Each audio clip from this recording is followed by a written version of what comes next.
নমস্কাৰ বন্ধুসকল, মই হিৰেন। আজি এই ভিডিঅ'ৰ উদ্দেশ্য হৈছে বুধ গ্ৰহই আপোনাৰ লগ্ন তালিকাৰ প্ৰথম ঘৰত যদিহে অৱস্থান কৰে, অৰ্থাৎ আপোনাৰ লগ্ন তালিকাত থকা প্ৰথম ঘৰটোত বুধ গ্ৰহই আপোনাক কেনেধৰণৰ ফলাফল দিব আৰু ইয়াৰ সুফল আৰু ইয়াৰ যি বেয়া ফল, ইয়াৰ সম্পূৰ্ণ তথ্য আপোনালোকক এই ভিডিঅ'টোত আগবঢ়াই। প্ৰথমে মোৰ চেনেলটো ছাবস্ক্ৰাইব কৰি ল'ব, যাতে মোৰ পিছৰ ভিডিঅ'বিলাক আপোনালোকে সহজে লাভ কৰিব পাৰে। লগতে মোৰ ভিডিঅ' যদি ভাল লাগে তেন্তে লাইক আৰু শ্বেয়াৰ কৰিব, কমেণ্ট কৰি আপোনালোকৰ মনোভাৱ প্ৰকাশ কৰিব। এতিয়া আহোঁ মূল বিষয়লৈ। আজি এই ভিডিঅ'ৰ উদ্দেশ্য হৈছে আপোনাৰ লগ্ন তালিকাৰ প্ৰথম ঘৰত থকা বুধ গ্ৰহৰ সম্পূৰ্ণ ফলাফল আপোনালোকক আগবঢ়োৱা। আপোনাৰ লগ্ন তালিকাৰ প্ৰথম ঘৰত বুধ গ্ৰহই সেই ব্যক্তিজনক অতি ব্যৱহাৰিক আৰু দূৰদৰ্শী কৰি তোলে আৰু তেওঁক সৃষ্টিশীল মানসিকতা, বিশ্লেষণাত্মক বাকপটুতা আৰু এজন ফলপ্ৰসূ শিক্ষক, সাহিত্যিক, কবি, সাংবাদিক, পুৰোহিত, ধৰ্মপ্ৰচাৰক এনেধৰণৰ হোৱাৰ যি ক্ষমতা, সেই ক্ষমতা প্ৰদান কৰে। ইয়াৰ উপৰিও এই ব্যক্তিসকলে ৰাজহুৱা বক্তা,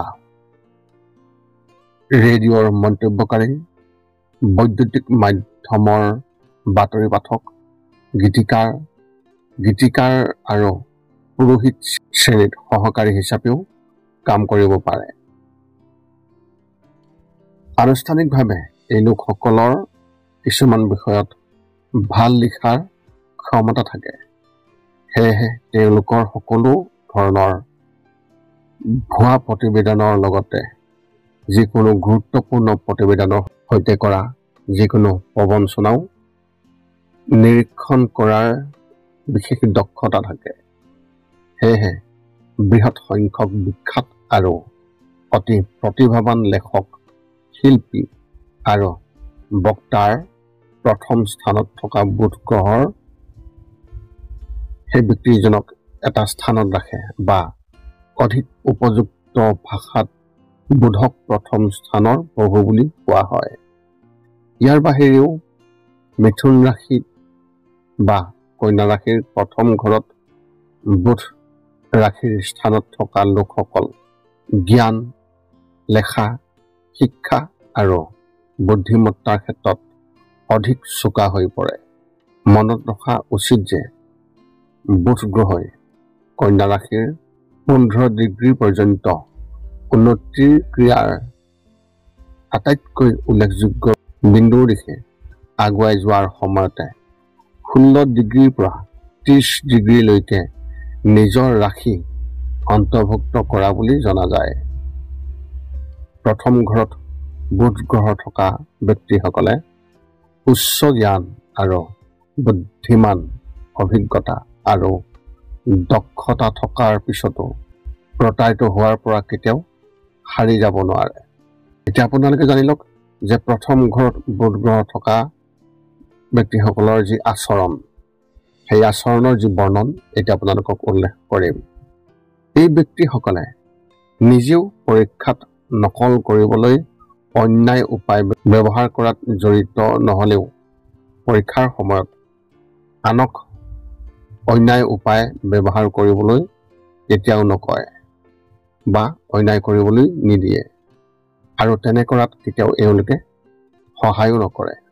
তথাপিও সদায় লক্ষ্য কৰা হয় যে প্ৰথম ঘৰত থকা বুধ গ্ৰহ সেই ব্যক্তিসকলে প্ৰকাশক, সম্পাদক আৰু সহলেখক আৰু তেওঁলোকৰ চিনাকি অন্যান্য ব্যক্তিৰ দ্বাৰা বিশেষভাৱে প্ৰতাৰিত হয়, যিটো সাধাৰণতে লেখা সম্পৰ্কীয় বিষয়ত তেওঁলোকে কেতিয়াবা আনৰ পৰা কিছু চুৰ কৰা বা নকল কৰা ধৰণৰ কিবা এক দেখিবলৈ পোৱা যায়। ইয়াৰ উপৰিও তেওঁলোকে উপাৰ্জন কৰিবলৈ হ'লে স্কুলীয়া শিক্ষা সমান্তৰালভাৱে টিউচন বা আন কোনো জীৱিকাৰ কামৰ সৈতে মুখামুখি কৰিবলগীয়া হয়, আৰু কেতিয়াবা জ্ঞানক অৱজ্ঞাও কৰা দেখা যায়। সেইকাৰণে এই ব্যক্তিসকলে আন মানুহক শিক্ষা লাভ কৰাত সহায় কৰাৰ লগতে সম্ভৱপৰ যিকোনো প্ৰকাৰে তেওঁলোকক শিক্ষণত সহায় বা প্ৰশিক্ষণ দিয়াৰ লগতে বৃত্তি বা অন্যান্য ধৰণৰ উৎসাহ আৰু প্ৰেৰণা প্ৰদান কৰে বা প্ৰয়োজন অনুসৰি সহায় কৰাৰ প্ৰতিও অহৰহ আগ্ৰহ তেওঁলোকে দেখুৱায়। কিন্তু এনে কিছুমান মানুহৰ সমস্যাটো হ'ল তেওঁলোকৰ মূৰ্খামি আৰু নিশ্চেজতা প্ৰকাশ কৰিব নোৱাৰাৰ বাবে অতি সহজে বিচলিত হৈ পৰে। তথাপিও তেওঁলোকে সহজেই মিছা প্ৰশংসা আশ্ৰয় লোৱা দেখিবলৈ পোৱা নাযায় আৰু কোনো চাতুৰালিও তেওঁলোকৰ বিৰুদ্ধে ফলপ্ৰসূ হৈ থিয় দিব নোৱাৰে।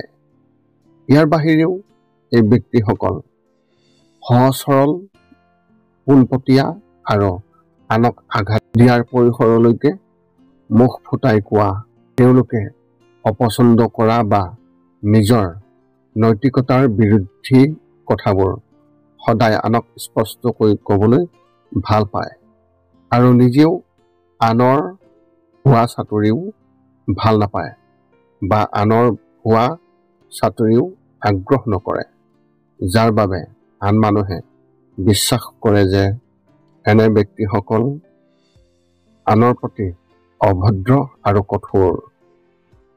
একে সময়তে সাহিত্যৰ দৃষ্টিকোণৰ পৰা এই ব্যক্তিসকল সহজ সৰল অথচ গুৰুত্বৰ সমালোচক আৰু উচ্চ দক্ষতা সম্পন্ন আৰু ফলপ্ৰসূ গৱেষক হৈ পৰে। এইদৰে প্ৰথম ঘৰত বুধগ্ৰহ থকা ব্যক্তিসকল আনৰ বাবে সহায়ক হোৱাৰ উপৰিও অত্যন্ত সহজ আৰু পোনপটীয়া। সাধাৰণতে লিখা আৰু পাঠদানৰ ক্ষেত্ৰত অতি জ্ঞানী আৰু অভিজ্ঞ হ'লেও আনক শিক্ষা লাভ কৰাত সহায় কৰাৰ ক্ষেত্ৰতো এওঁলোকৰ সমান আগ্ৰহ থাকে। এওঁলোকৰ ওচৰত এজন ৰাজহুৱা বক্তাৰ সকলো প্ৰতিভা আছে আৰু উপযুক্ত সকলো গুণ থকা এই প্ৰথম স্থানৰ বুধ গ্ৰহৰ কাৰ্যপ্ৰভাৱ, এই প্ৰভাৱত সেই লোকজন সাধাৰণতে উচ্চযোগ্য আৰু দক্ষ গৱেষক হৈ পৰা দেখা যায়।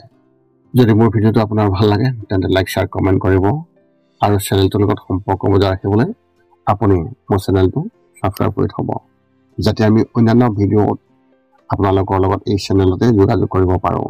যদি আপোনাৰ মনত এতিয়াও কিবা জ্যোতিষ সম্বন্ধীয় কিবা প্ৰশ্ন আছে তেন্তে আপুনি আমাক আপোনাৰ এই ভিডিঅ'ৰ তলত কমেণ্ট কৰি আপোনাৰ প্ৰশ্ন আমাক অৱগত কৰক আৰু আমি আপোনালোকৰ সকলো প্ৰশ্নৰ উত্তৰ যিমান পাৰি সিমানেই সোনকালে আমি দিবলৈ আমি সকলো সময়তে সাজু থাকোঁ। পুনৰ লগ পাম অন্য এটা ভিডিঅ'ত। আজিলৈ ধন্যবাদ।